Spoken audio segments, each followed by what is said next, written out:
When we decided to visit Romania and to seek Dracula's castle, we disagreed initially on whether this meant the fictional Count Dracula or Vlad III of Wallachia, otherwise known as Vlad the Impaler.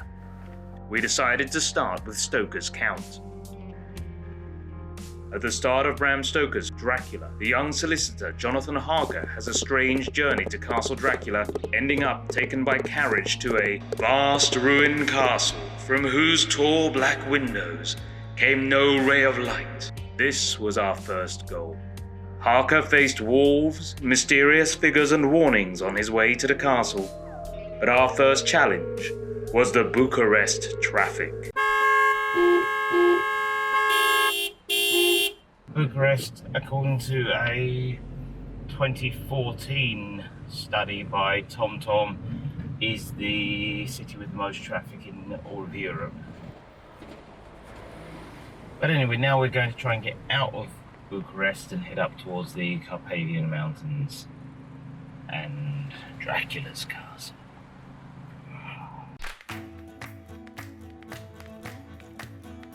Transylvania and Bran Castle was mostly part of Hungary.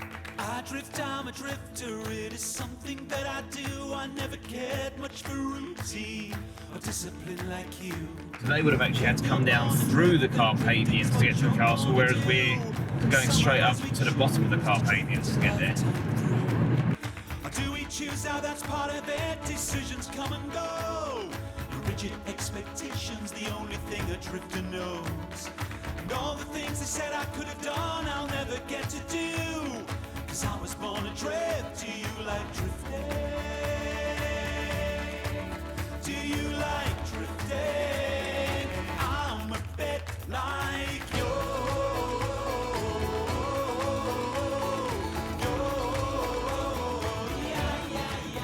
I can see a castle. I'm pretty sure that's it. We've done it, wife. We found Dracula's castle. Yay. Heading north from Bucharest, our first destination was Bran. Past souvenir shops and a small open-air museum of old Romanian village houses, we approached our goal, Bran Castle.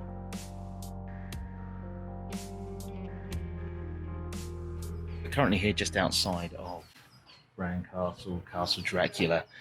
When Bram Stoker wrote his book in 1897, he had never actually been to Romania or Transylvania. And so he got all of his information from books, mainly from the British Library and other libraries around London. And one of the books had an etching of Bran Castle in it. It is the only castle that matches the description that Bram Stoker gives. And so this is now known the whole world over as Castle Dracula.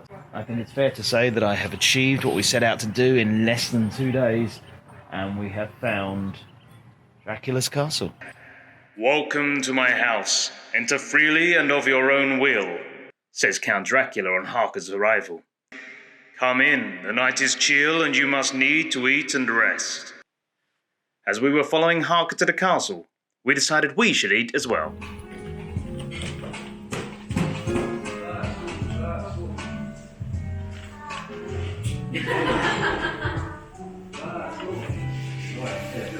Drinks. And another drink. Wine. That's what he says in the book. Oh dear.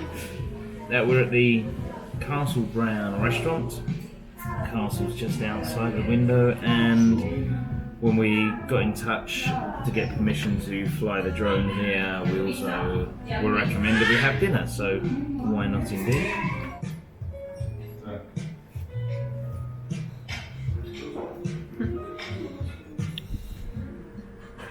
Okay, so is it all so good? You can get gourmet coffee. It's going to give you 3 of the puddings, but the mini versions, is a mini version of the pudding going to be enough? I don't know. When there's 3 of them. I can't see it.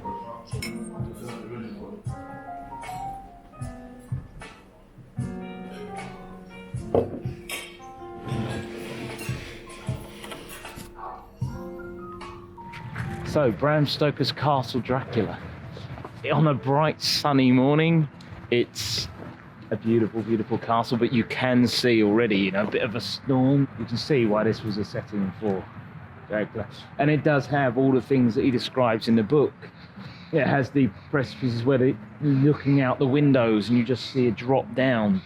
The fact that Jonathan Harker was just trapped in there in the book. And you can sort of almost imagine the figure of Dracula coming out of one of the upper windows and crawling down the wall. Just looking at the castle, I felt like a 10-year-old boy again, reading of Harker's terrifying adventures in Castle Dracula. On entering the castle, however, I remember that there was another, less fictional Dracula that we were here to find. Vlad Dracula was a 15th century prince, also known by his unofficial title, Vlad the Impaler. He divides opinion. To many, he is seen as evil, yet to many within Romania, he is a folk hero. On our search for this Dracula's castle, we will be seeking a legend as much as a historical figure. Vlad was probably born in 1431 in Sighișoara, Transylvania, the second son of Vlad II. Vlad II was made a member of the Order of the Dragon, a chivalric order. This is why he used the title Dracul, and his son the title Dracula. Vlad and his younger brother were sent as hostages for years to the Ottoman Sultan, as a guarantee that Wallachia would follow Ottoman rule. In 1447, Dracula's father was assassinated by rebellious boyars, likely under orders from the regent of Hungary.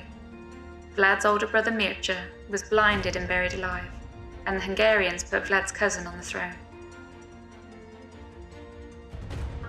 As a result, the Ottoman army helped install Dracula as a puppet ruler of Wallachia instead, in October 1448.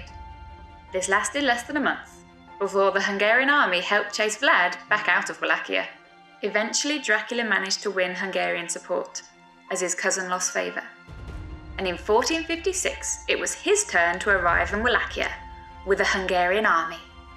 And he was out for revenge. On Easter Sunday, 1459, Dracula arrested those nobles who had been involved in his father and brother's deaths.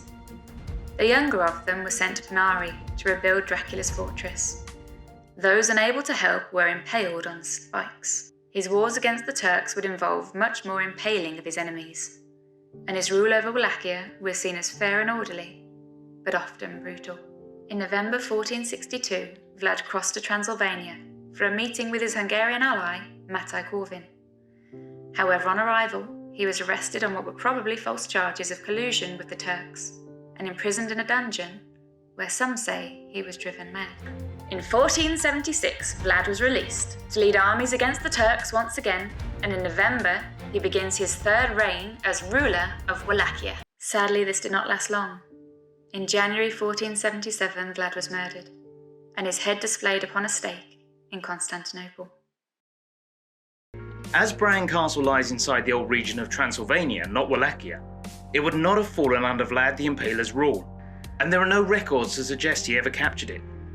However, he would likely have passed by the castle from his capital in Targoviste on his journeys to punish the merchants of nearby Brasov.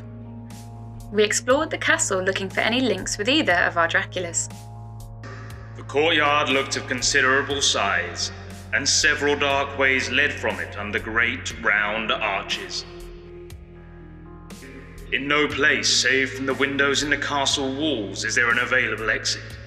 The castle is a veritable prison, and I am a prisoner. Last night the Count asked me in the suavest tones to write 3 letters. The first should be June the 12th, the second June 19th, and the third June 29th. I now know the span of my life. God help me. His plain wooden desk, writing at the table. Writing the letters that Dracula makes him write to convince his wife or his fiancée that he's still alive.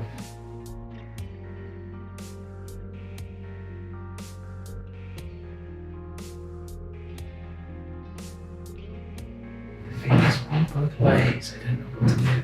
There's a sign above you telling you go that way. It was went there to go that way. Oh no. He says in the book, Jonathan Harker gets lost because the whole castle's maze-like. And while it's cut a little bit like that, it's not incredible. When you get to this point here, it is.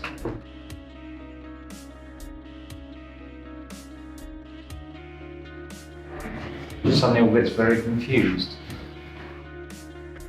We are in Transylvania, and Transylvania is not England. Our ways are not your ways, and there shall be to you many strange things.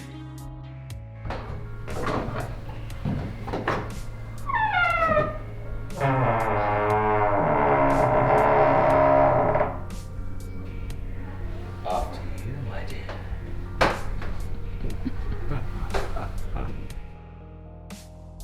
While Greg found much that reminded him of Count Dracula, my search for Vlad III was coming up a little short.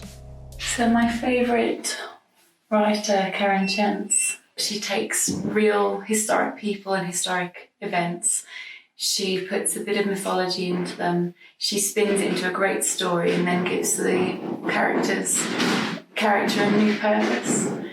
But one of the things that really excited me about coming to Romania is that her main characters, you've got Mircea, you had Vlad and Radu, known as the Handsome. The father gave them away to ensure his loyalty, and then sent the older brother leading the troops, knowing that they were going to fail. So you had the two younger children who were going to be tortured because they were held prisoner and he wasn't loyal. And then you had his son, whose own people turned against him, they blinded him, they buried him alive. And it just, in a silly kind of way, it makes me feel closer to her characters by coming to where the original ones, the real people, actually were. One of the legends of Vlad said that on a well in Targoviste he kept a golden chalice. Anyone could use it to drink, and it was not guarded. Such was Vlad's control that it stayed where it was. In his way, yes, he did brutal things, but that's the time it was. His own people, a lot of them didn't think of him as a monster. He was someone that was good to the poor. Like they said here, a kind of Robin Hood character. He was hard on the people that broke his rules, but on everyone else, he looked after them. The story about the well with the golden chalice, it was a beautiful example of exactly that. He'll give you wealth, he'll look after you.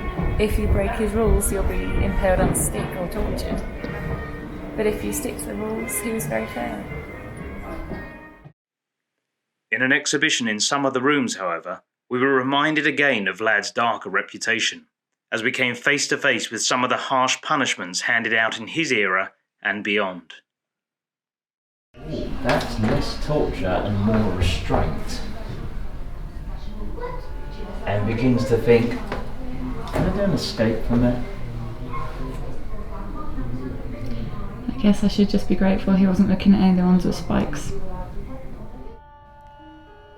Very quickly, any lightheartedness left us as we looked around the torture exhibition. Weapons used by policemen and jailers to control and repress unarmed and often naked prisoners. This is what people used to do to each other a lot. Just can't imagine. I know people still torture each other now, but this was judges and justice, and it's hard. I don't want to imagine it really.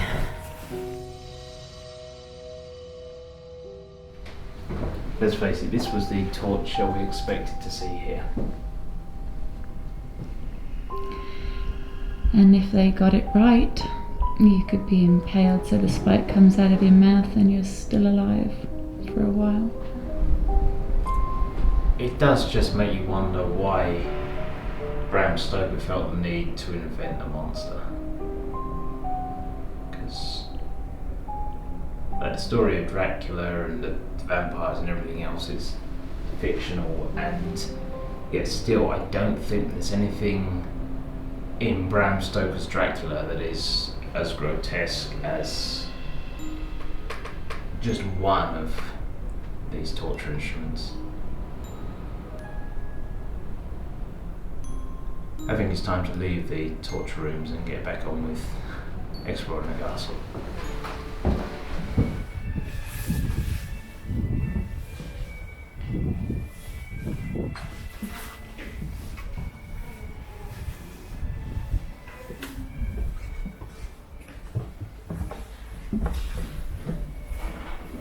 It's stunning.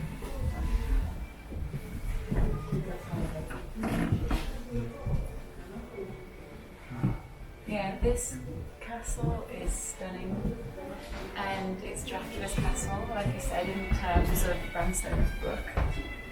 But to get to actually Vlad the Impaler, there are going to be castles that have more significance than this beautiful one.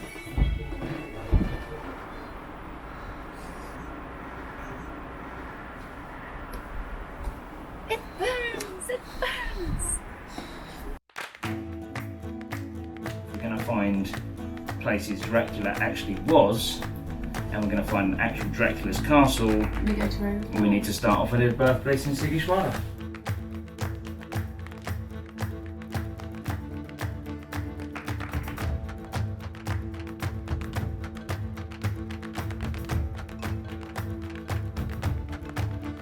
Here we are in sunny Sighișoara, as I say. It's raining today. We've managed to park. There's no parking in the citadel walled city itself, so we've managed to park up at the bottom just about.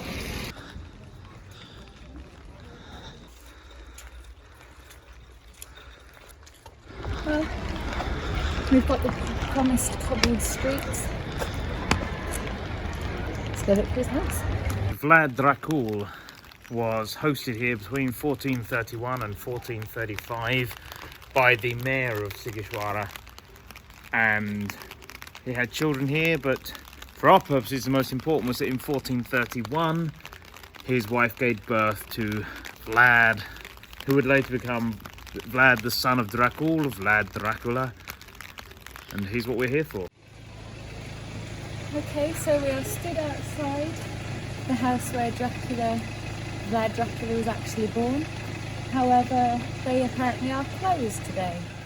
We discovered that while the restaurant which now takes up Vlad's birthplace was closed, we could get into a shop on the ground floor of the building. We'll do a bit of souvenir shopping. So what we've discovered really so far in Sighișoara, as well as the birthplace of Dracula that we couldn't get into in as a restaurant, is everyone here seems to be incredibly proud of the Romanian heritage and traditions. Now obviously they're all salesmen and saleswomen as well, but they want to explain the meanings of the spoons.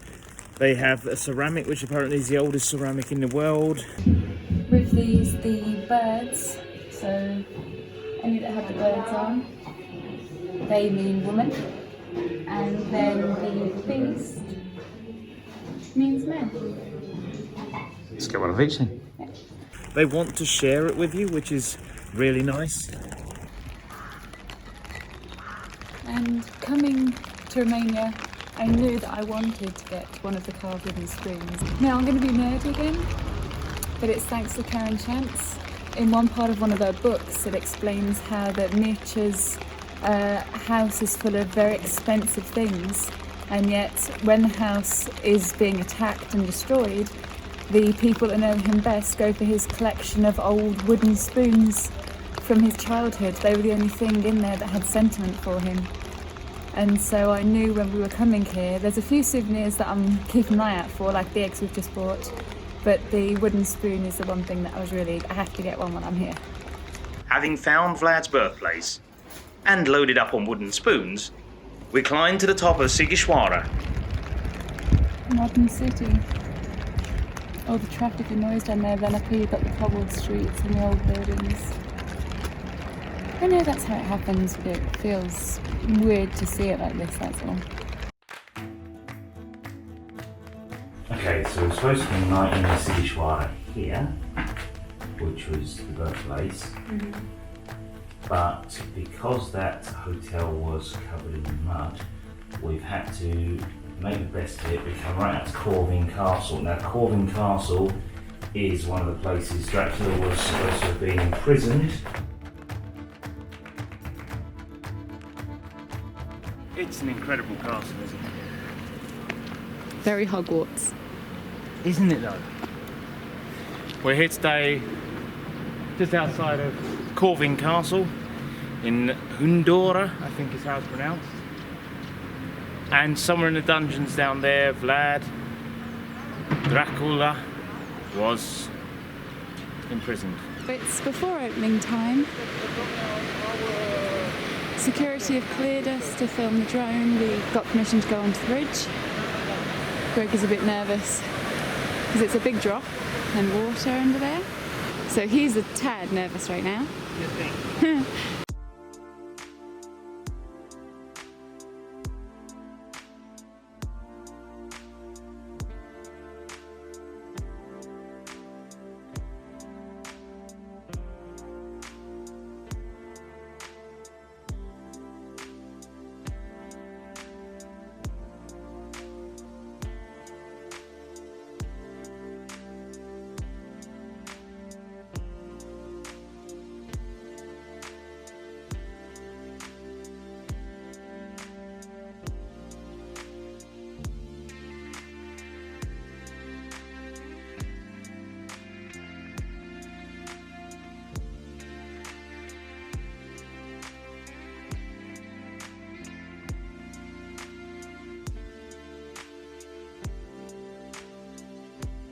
Dracula may have struggled to appreciate the beauty of the castle, as at 31 years old he was brought here as a prisoner of Matai Corvin, accused of writing letters colluding with the Turks.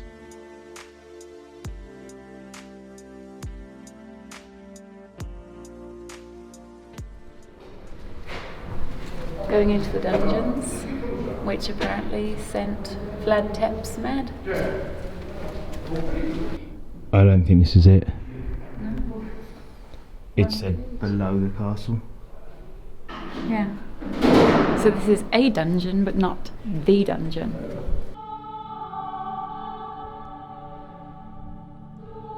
I set off to try and find the right dungeon, while Felicity continued to struggle with a major part of Vlad's reputation. Vlad Tepes means Vlad the Impaler. The Turks have another name for him, which I probably can't pronounce right, but it all means the Impaler. But it was the Turks that did it first. He has the nickname for it, he's famous for it, he didn't create it. The Turks were doing it first. They took him as kind of prisoner. He was the hostage to keep the father loyal to them, and they raised him. You know, they taught him the Quran, they tried to make him one of them, and that includes the way that they tortured. So he has this huge thing associated with him that was not originally him at all. I don't get why.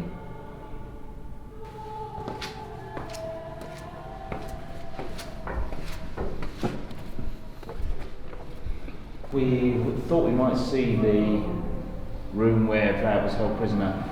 They've actually discovered, using radar scans, the underground substructure of the castle, and they found rooms under there which would have been the prisons at the time that Vlad is believed to have been held prisoner here. So while we won't be walking in those prisons, they would be beneath our feet. Tucked away in the dark where he could hear. I mean, we've seen some of the torture instruments and things. The theory is that while he was down there, he would have heard people being tortured and even thrown to animals, and that sent him insane. That's the theory that believes that he went insane here. As we felt Dracula once again slip through our fingers, we took the time to explore the rest of this amazing castle.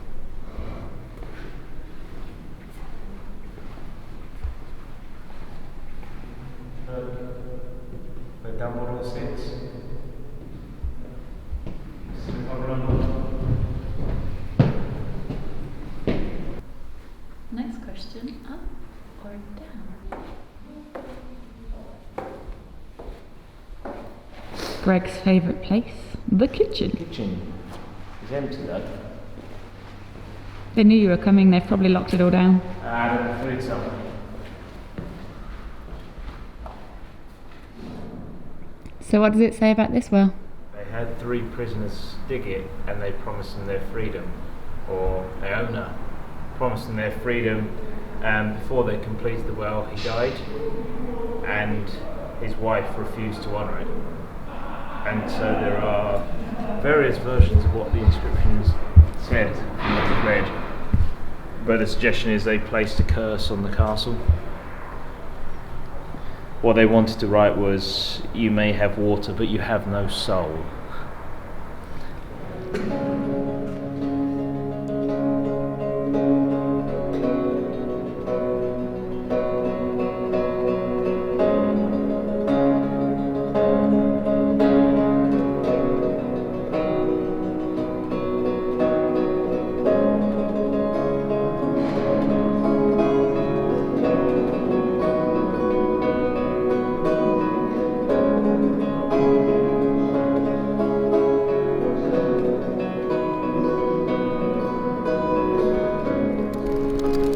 So we've jokingly compared this to Hogwarts a few times. It has that style, it has that power, and then, I don't know, snow just adds to the magic. It's amazing.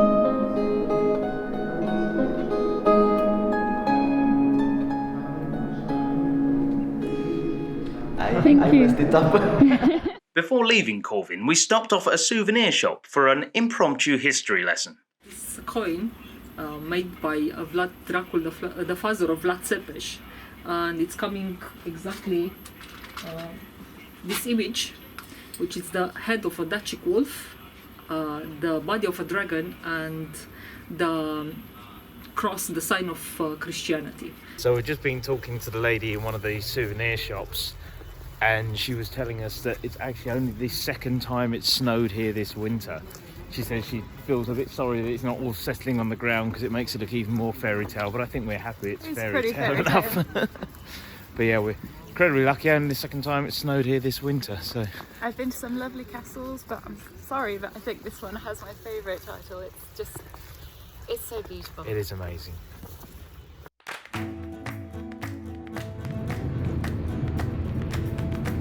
So I think one of the problems we're going to have with Dracula generally is he is a legend. There is the legend of Vlad Dracula, and it's a bit like if you tried to go out and tried to find Robin Hood. Yes, you can go to Sherwood Forest, yes, you can go to the supposed tree where he was supposed to, and it's all a bit sketchy. And I think that's part of the trouble we're having with trying to find Dracula's castle. Going to Corvin today, and we know that Dracula was imprisoned, and it's believed that Dracula was imprisoned there, and the actual spot he was imprisoned is believed to be under the ground. He is a legend, and so some of the information is a bit more sketchy. So what we need to do is we now need to go and find some sort of castle, some sort of fortress where we absolutely know he was ruling from. We've been to where he was born. That's somewhere we can definitely 100% pinpoint and say Vlad was here when he was born, but we didn't go to a castle in Sighișoara. So let's head out, let's see if we can find one of the castles that he ruled from. We've come across here to Penari Fortress. So there to there, and we came through the mountain pass like there. Now the one problem we've got here is the potential for bears. It's even on the map. The fortress has been closed a lot over the last couple of years because of bear attacks on tourists. Not that I'm afraid of grizzly bears or anything, but you know, a healthy respect for them. A healthy not wanting to get too close to one out in the open. I'll just walk forward and see what we find out.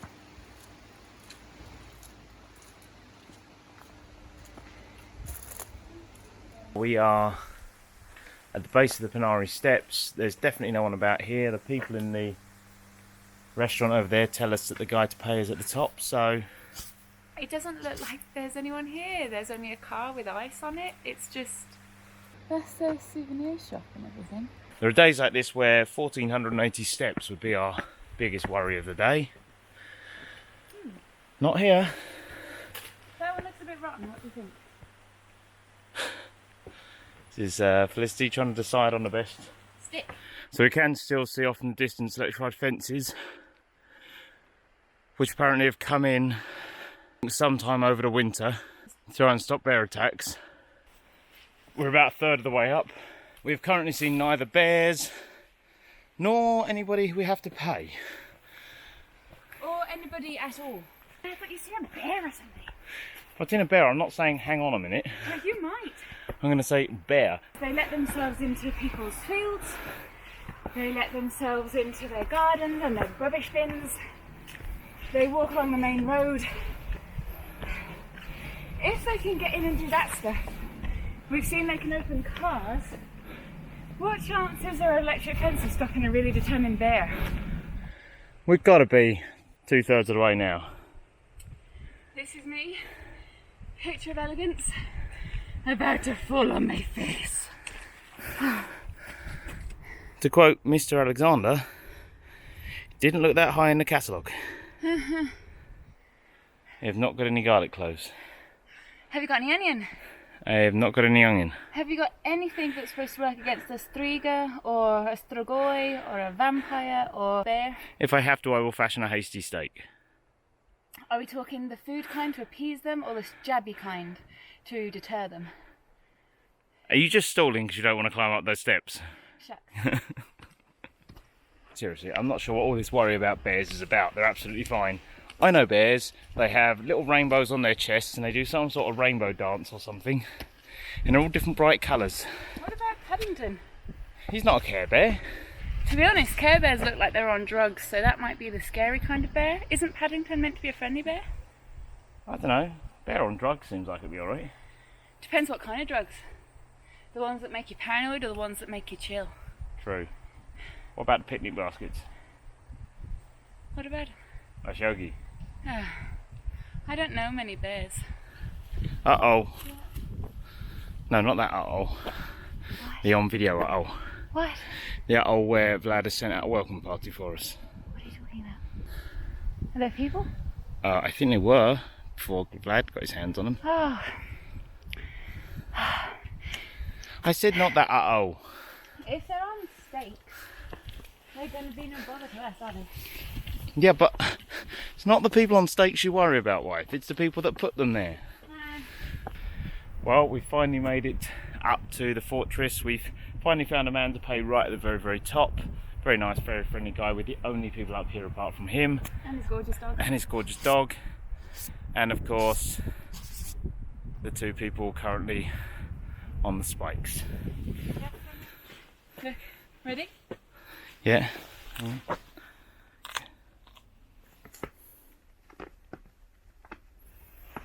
Oh, that satisfying crunch. It's hard to imagine what it once was. It feels quite small because there's only a little bit of it left. But this is the one where Vlad reclaimed it, because it was his family that built it originally. It was the Wallachian rulers that created it. And it was left to go into ruin. He took it over and he kind of rebuilt it.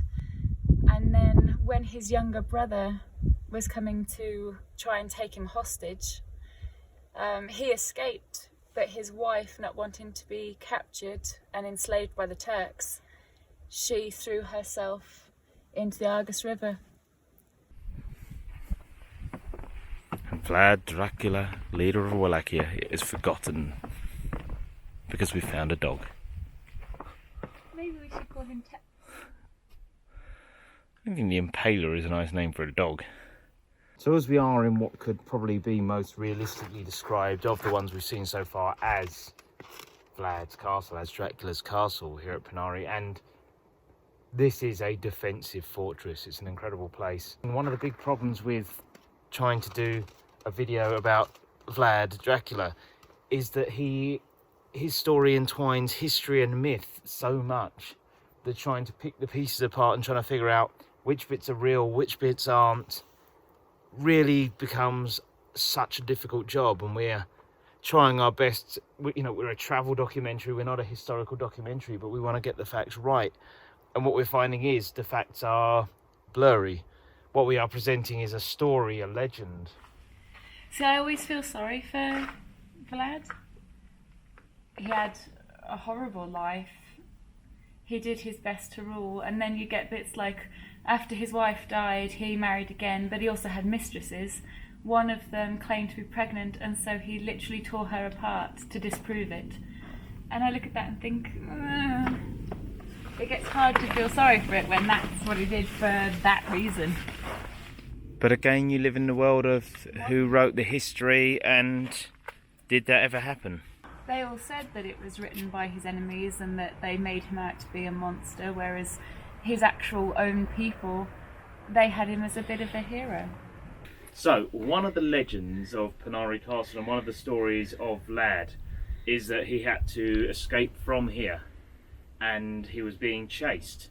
And so he had his blacksmiths re-shoe the horses with their shoes on backwards in order to leave the footprints going backwards. So, in honour of that little story, now I've got to get this right because it's no good just putting the shoes backwards. You've actually got to swap feet as well if you're going to do this. Okay, here we go. Let's see if we can get this working.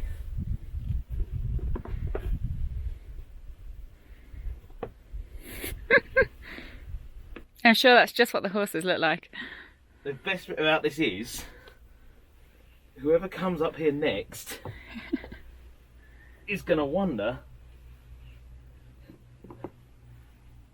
how somebody climbed up the outside of the castle here. I would say that's pretty good, actually. Good. Have we got the footprints clearly in camera? That, ladies and gentlemen, is not just travel documentary. That is historical recreation, experimentation at work.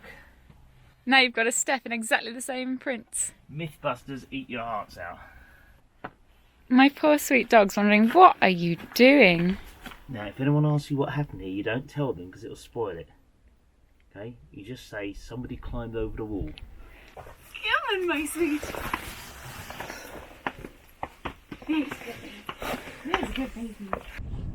Faced with a reminder of what impaling actually looks like and some of the other things that are attributed to him. And yes, other people were doing impalings, but he still did it, and suddenly you can see why it's so easy to paint him as a villain, and it's very, very hard to see past that. So Greggy didn't like the idea of calling him Tep's Impaler, so I'm going to call him Argus after the Argus River. We had to say goodbye to Argus at the castle, but luckily Felicity had a new anti-bear strategy for our descent. Bears, I am here, therefore you be over there. No bears. I don't know who they're kidding with the electric fence. Have these people not seen Jurassic Park? The expression bear with a sore head. Now, they're supposed to be hibernating right now. We're told to go along making noise so that bears can get out of the area. What if we actually just wake them up from their hibernation, they've got to become a bear with a sore head, and they come to smite me down for making noise?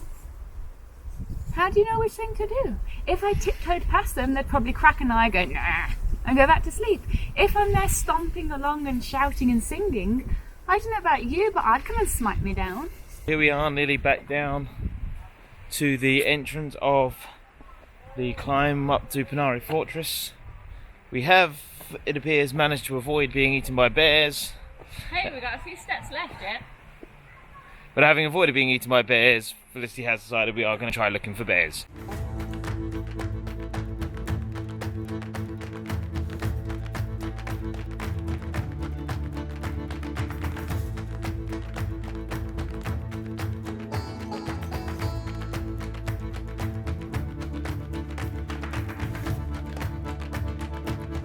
In the early 1990s in Greece and Turkey, they actually first set up bear sanctuaries. It was mostly for dancing bears. It was a place that the bears could go where they would actually be looked after instead of ill-treated for tourism. Then you've got countries like this. When they actually joined the EU, they had rules about zoos. You had to reach a certain standard for the animal welfare in a zoo, and a lot of the zoos here weren't up to that level. But police didn't want to do anything about it, because if you take the bear off them, what do you then do with the bear? Put it down? So the bear sanctuary like this actually gave the bears a safe place to go to where they would be looked after. And it's not like a zoo, it is a sanctuary. You can't take a big camcorder in there. So we've got a few pictures of the bears. The place was set up in 1998 by Christina Lepis. And she actually, this is where she saw the restaurants and petrol stations that had bears in cages. We saw an example of one of the cages as we were going round. She wanted to be able to rescue them. There was nowhere to take a bear, like a sanctuary, so she set one up. As you're going round, they make sure you don't get too close to them. They avoid taking you near any bear. For example, there's one on the other side of the park. They won't let you walk by that one because if it sees people, it gets up and it starts pirouetting because that's what it was forced to do in order to get food. But they've got one that we had to keep a bit of distance from, and the poor thing, it is new here. It's 15 years old and it is pacing backwards and forward and just bashing its head against the side of the cage. That cage, they haven't got the electric wires on for obvious reasons. They've got so much land here, and that one, it just wants to pace back and forth in that one spot and just hitting its head. And they say they are still in a form of captivity, but they've got as much space as they can possibly give them. And the one that's walking backwards and forwards and bashing its head, it came from a zoo where it was being kept in a very small cage, far too small. That zoo is still allowed to have another 2 bears. They built a big enclosure and they've still got 2 bears after they've severely damaged that one. This place is for the animals that zoos have destroyed and that people have taken in to try and attract tourists. That is what they rescue here. They also have a separate dog sanctuary where they're trying to help the problem of the overwhelming numbers of wild dogs we've seen around. And one of the things they do there is free neutering because because you have to pay and a lot of people can't afford it. A lot of the dogs over here aren't neutered, but they do neuter them all. They're not breeding them, which is a big thing for me. We go to a number of places that call themselves sanctuary, and then you find breed them. They're breeding them as well. And for me, it's not a sanctuary purely anymore. And even this one, they've said they've had to open the doors to visitors because that, whatever it is, that I think it's 50 lei or whatever it is you pay per person, that is keeping them going. They need the money to keep the whole thing running. But because of that, they do, in the winter time, it's 2 guided tours a day. This is not a tourist attraction. This is not a zoo aimed at trying to bring people in. This is just what it should be. It is a sanctuary. If they had the money, I feel that they wouldn't let people in anyway because they're trying to keep us away from the bears as much as they can for the bears' own sake because of the trauma they've had from people. If they had the money to care for the bears without tourists, they'd do that. So it is for them. And if you are watching this video on YouTube, we will have in the description, we will put the link to their site. You can actually go to their site and see the live webcam of the bears, but you can also donate some money. And of places we go, I strongly recommend you donate some money to these guys, help them keep this going, because this is a good sanctuary. Leaving the bears in peace, it was time for us to continue our search for Vlad Dracula in Targoviste.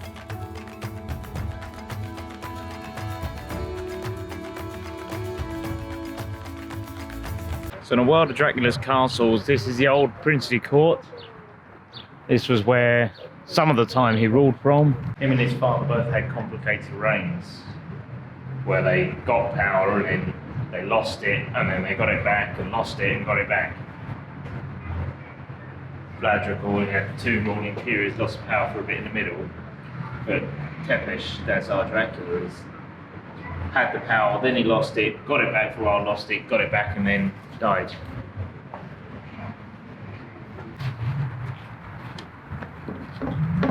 Hello person, welcome to my castle. Thank you so much. It's a lovely tower you have. Oh yes, the tower was built by Vlad Dracula during his reign. That's fantastic. Someone should make a video about that. So this building here is a church, but it's a slightly more modern church, built in the late 1500s when Vlad died in the 1470s. These ruins are too modern. It's really too modern. Again, this is the palace, but this is built 1583. So again, about 100 years later than when Vlad had his court here. Greg continued to search for the remains of the palace from Dracula's time. It was saying as part of the original. So I think this is still the 15th century. I think to find the last bit of the 16th century, this is to find the last bit of the 15th century where Vlad Dracula would have ruled, aside from the tower. I think we need to go outside and up onto here.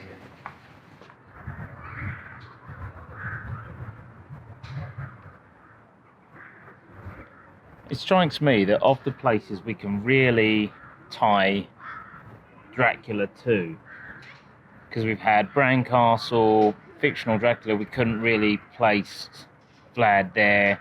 Corvin Castle, we think he was imprisoned underneath, but Penari Fortress and here at Targoviste, we definitely have castles, fortresses, palaces that were lived in by Vlad the Impaler. And it just strikes me as odd. You build a fortress to last, you build it to be strong and to be defensive, and yet, so far, the structure that has was most intact, that we can definitely place Vlad Dracula in, was a place he was born and lived in 4 years at his birth. That house completely intact. This tower was the bit that was built during his reign, so this is what we have to go up inside. Up we go.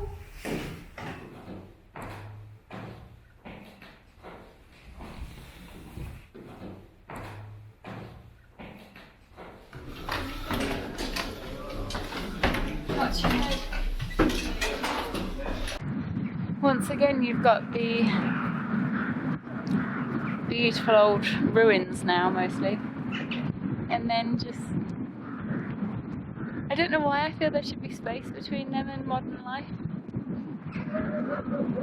Having said that though, I wonder how bustling it was when he was here.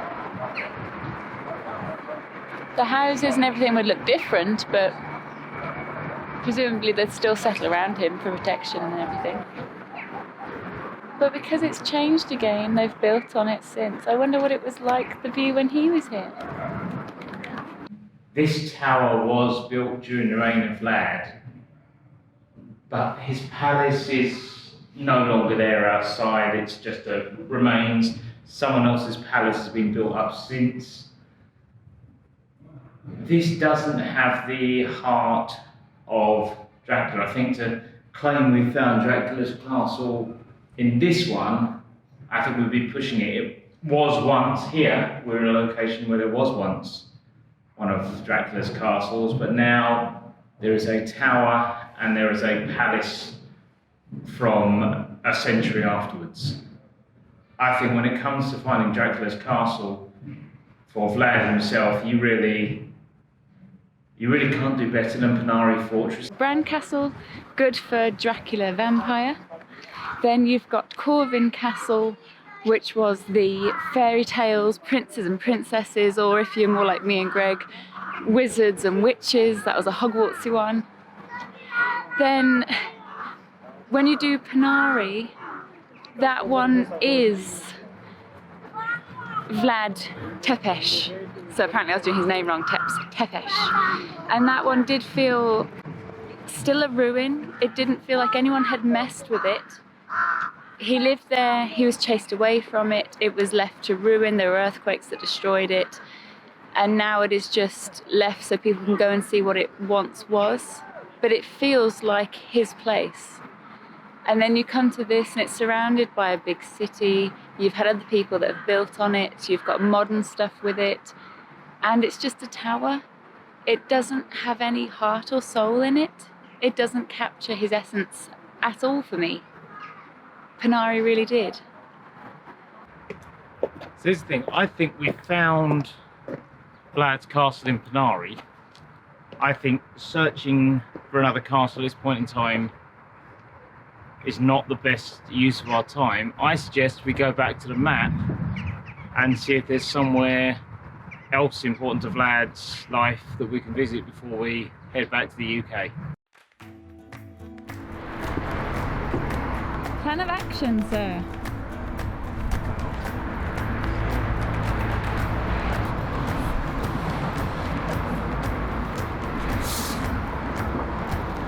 Okay, well, I think if we got one more place to head to for Dracula's life, it's got to be to try and figure out where he ended up, which is going to take us to Snagov. Let's head out, see if we can find the Snagov Monastery and see if we can figure out where the last resting place of Vlad is.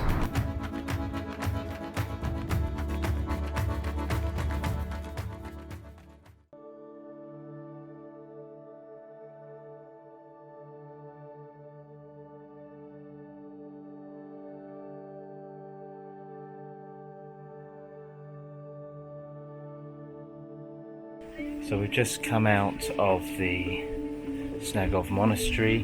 We weren't allowed to take the video cameras inside, but we did get permission to take some photographs. And this is where it is believed, under the square of concrete that you'll see in the photographs, that is where it is believed that Vlad's remains are buried, or most of Vlad's remains are buried. This monastery is kind of his monastery. The locals all see him as a person that looked after the poor, was against the boyars, the rich people. He defended them from foreign invaders. He was a good man to them, even though he was a vicious one. And it's thought that he was killed very nearby. And when we say the remains of Vlad, it's everything from the neck down. When he was killed, he was decapitated and his head was taken. I think it was Constantinople, so Istanbul now. Put up on a spike to show that they had killed the Impaler, as he was known to the Turks as well. We came out here to find Dracula's castle. We have got as close as I think we're going to come to finding that as we've moved around. And also here we have finally come to just pay our respects to Vlad himself. And what's really interesting is we are constantly torn between Vlad the hero and Vlad the villain. We saw in Targoviste there was a calendar for sale in their gift shop there of heroes with Vlad on the front, and when you walk into this church it is a shrine to a hero. So while we're torn, people here clearly aren't. I feel like we've walked in his footsteps as close as we possibly can. We've been to where he was born, where he was imprisoned, where he ruled, and now where he rests. For someone that is mostly now myths and legends, I feel we have come as close as possible to the real man.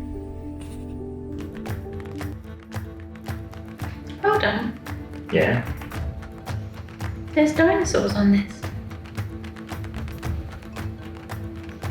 Here there be dinosaurs. How far away is that? Couple of hours? I think that needs investigating.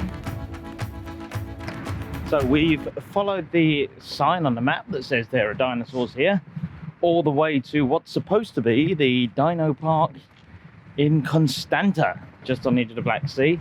We've finally managed to get here. There were road closures and all sorts. It should have taken us about 2 hours. It's actually taken us nearer 4 hours.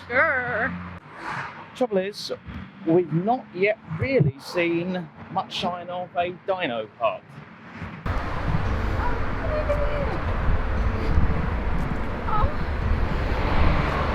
What if they turn to the dinosaurs?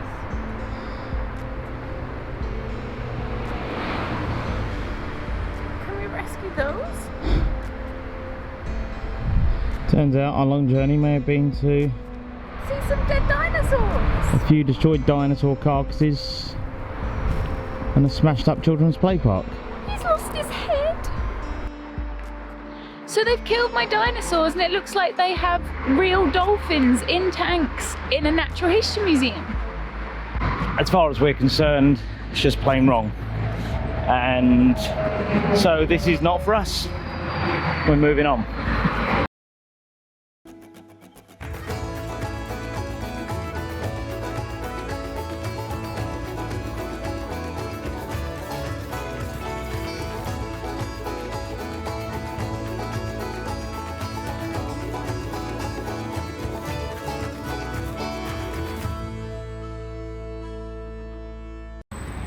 We have made it into Bucharest, despite the complete lack of traffic on the TomTom.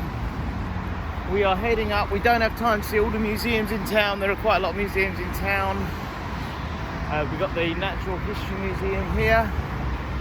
We've got a Geology and Fossil Museum over the other side of the road, which we will hit if we have time. But first of all, our first intended stop is this one up here, which is the Museum of Peasant Life.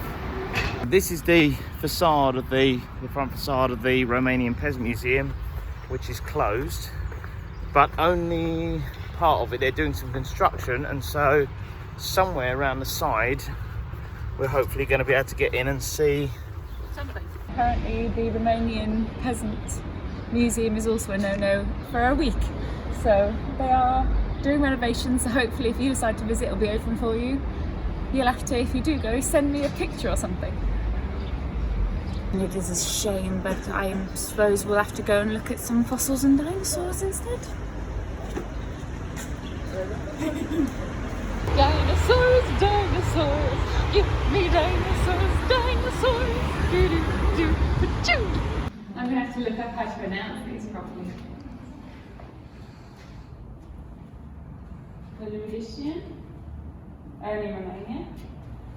A lot of them are in the Carpathian Basin, a few in the mountains I said as well, but most of them. Oh, look at these little mouths. Ice Age. Mammoth. Oh, look at that teensy mammoth.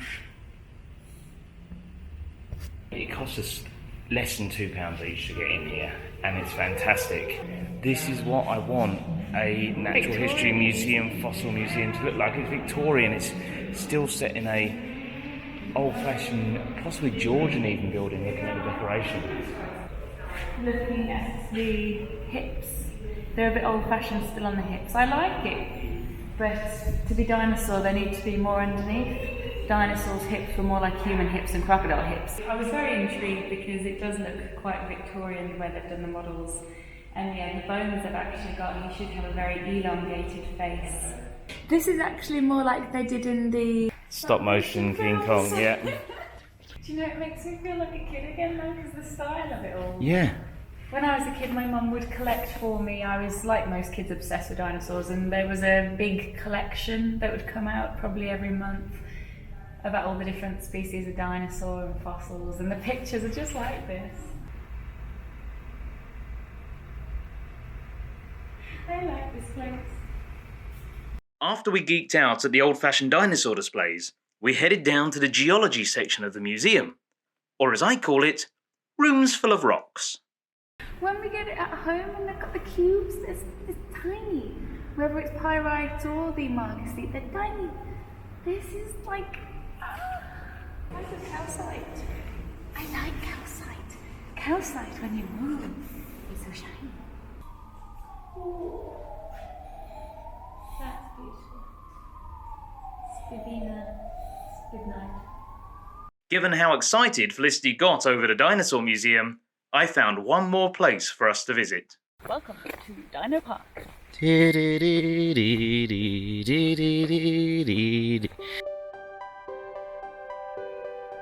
Dino Park Razanov is the largest dinosaur theme park in Eastern Europe and made up for all the dinosaur disappointment of Constanta.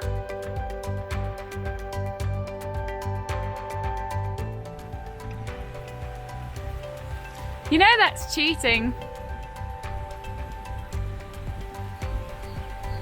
Should have been you trying to climb up onto it.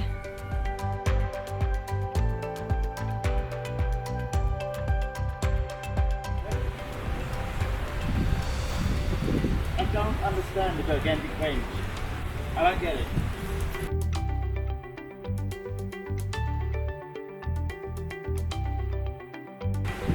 Is it like with the Smurfs where we're supposed to pretend we're getting small? Yeah, but dinosaurs are big anyway. What is special about Coelophysis? Dinosaur in space. Yay! On the shuttle, the Endeavour. very good. This is a dinosaur that I actually wanted to see here. The Megasaurus. And a baby.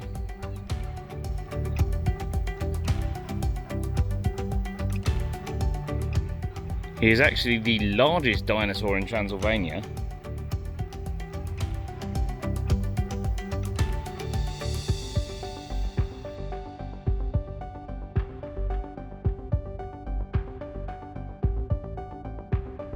It's mine!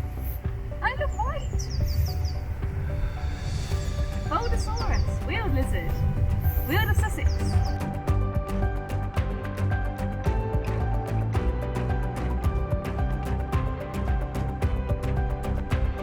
They said that Stegosaurus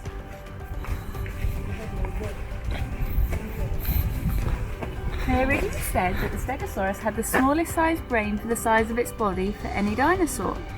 Then they got better with their technology and they said that he wasn't actually the most stupid dinosaur. Sauropods have the least intelligent bits of brain. So he was smarter than a sauropod. And here we have, out here in the wilds of Romania, we have found a baby Tyrannosaurus Rex. Now, these little chaps, they are perfectly safe as long as you avoid their parents. Oh no. We had found our dinosaurs. Before we left Romania though, we wanted to try and visit a famous rock formation. We're still trying to see if we can get to see the Sphinx, which is a mountain formation. Thing is, the cable car we gave up on, and now we're trying to drive to it. At the moment, it's telling me that it's 14 miles away, but it's going to take me an hour and a half to get there. Which by my maths makes it, they're expecting me to average less than 10 miles an hour. Now they have said there are some unpaved roads, so I've got a horrible feeling sooner or later we're going to reach a stopping point, but we are going to try as hard as we can to get there. This might be why it takes people some time. We have to stop for a change of trousers. Yikes. Yikes. Stay well away from that edge. Stay well away from that edge. We are not going to the Sphinx. The Sphinx is frightening me. The road probably on my camera looks great, but there is just a huge drop on the other side of Greggy right now. I feel a bit better here where the sun is. That on that side. Whereas this is awful. You're just careful. driving towards. Be careful. I'm being careful. Driving towards the sky. Yeah. It still says we're an hour and a quarter away. How? How many miles are we away? 7.5. I'm sure that must be the cross we saw from below. I think you're probably right, but stop looking at the cross and look at the road. There's a good boy. Is this a hotel? That looks like a hotel. Is there a hotel up here? But it might be a hotel for hikers. Hikers. Crazy. Cabana Babel is that way. Crazy. Oh, look, no entry. Well, there we go. That, ladies and Is that gentlemen, the end? Is that where it wanted us to go? that's where it wants us to go. The no entry sign, only 6 miles from our target, summed up our search for Dracula to me. For so much of our journey he'd seemed just beyond our reach, a figure we knew was there but we could never quite connect with. We had seen where he was born, we'd found his castle and we had visited his grave. At times we felt so close to him, but always through a mist of legend and propaganda. So here, looking out across the beauty of Romania, seems the perfect place to bid farewell to a legendary figure and a wonderful country. I drift, I'm a drifter, it is something that I do. I never cared much for routine or discipline like you. If you're born adrift, then drifting's what you're gonna do. Some of us, we choose to drift a lifetime through. Or do we choose how that's part of it? Decisions come and go. Rigid expectations, the only thing a drifter knows. And all the things they said I could have done, I'll never get to do. 'Cause I was born adrift. Do you like drifting? Do you like drifting? I'm a bit like you.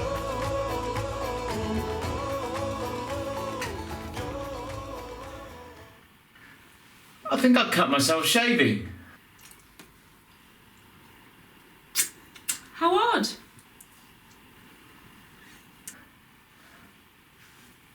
Wait a minute. I haven't shaved.